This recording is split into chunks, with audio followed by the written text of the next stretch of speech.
Back to School Blues is easily one of my all-time favourite Full House episodes, mostly because it focuses a lot on DJ, and DJ is easily one of my favourite characters, although to be fair, I love them all pretty much the same. But the other reason this episode is brilliant is because it signals quite a few changes within the show. Up until this point, the first two seasons basically could have ran on from one to the other. There wasn't really any significant difference, but with this one, a couple of things were established pretty quickly at the beginning of this episode. This is actually the second episode of the third season of Full House, directed by Bill Foster, written by Jeff Franklin, and really it should have been the first episode of the third season, but because the first episode was on vacation, that obviously had to take place during the school holidays, whereas this one takes place on the first day back at school. So I understand why it wasn't the first, but it would have made more sense for it to be the first because we do have these changes.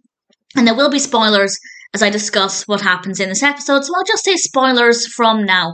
And it starts off very adorably with Jessie and Michelle playing hide and seek, and then we have the main narrative and a few changes established. We learn that it's DJ's first day of junior high, and she, with the help of Stephanie, is applying a lot of hairspray to her hair, and her hair looks amazing. I've mentioned before, I have massive hair envy for DJ. I love her hair, and she's really excited about this. It's the start of a new chapter in her life. Stephanie's a little bit upset because DJ is no longer going to be at her school, but she's not that bothered, and it seems like all is going to go well, and she gets ready to leave.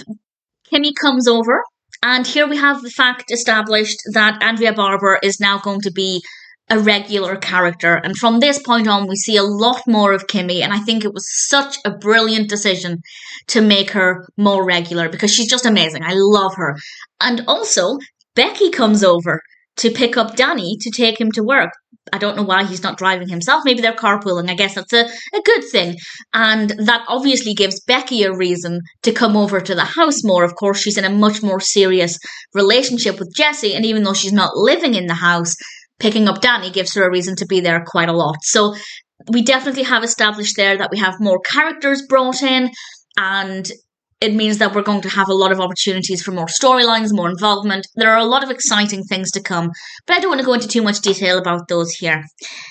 I'll come back to DJ and talk about DJ's narrative in a moment because that takes up the bulk of the episode, but we do have a subplot with Jessie and Joey going to be playing golf with the hope of getting a new contract for their jingles.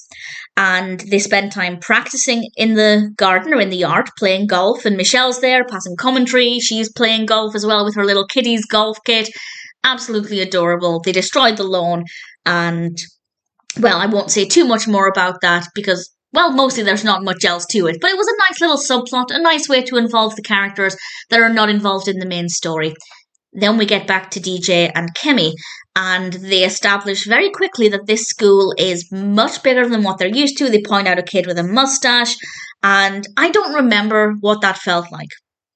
I don't remember going to secondary school for the first time and seeing, well, children who are adults, basically.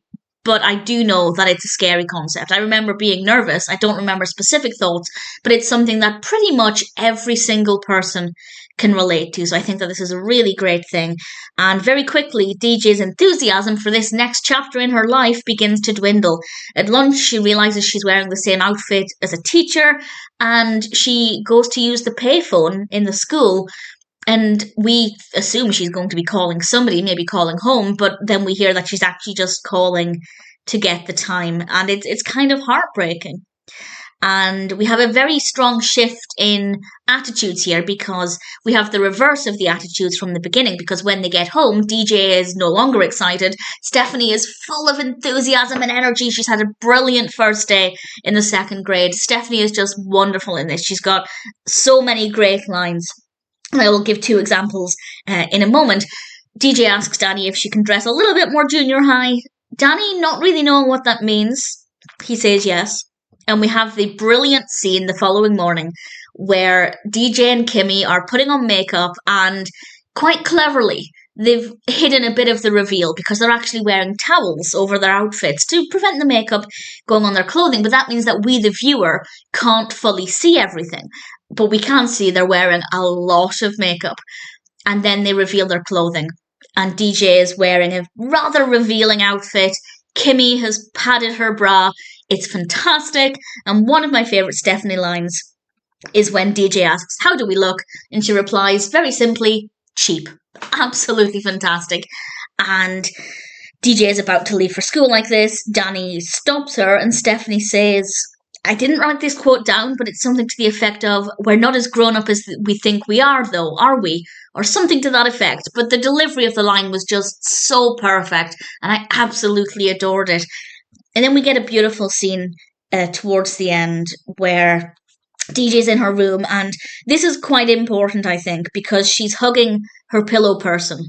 She's dressed very revealingly, but she's hugging her childhood toy. And there's nothing wrong with having a childhood toy into adulthood, but it's that dichotomy of being too mature for her age while clinging on to that childhood comfort. And it's so powerful and so well done. And DJ and Danny have a beautiful heart to heart. And then Becky comes in, again, perfect moment, and is that motherly figure, that female influence in DJ's life. And it makes a huge difference for DJ.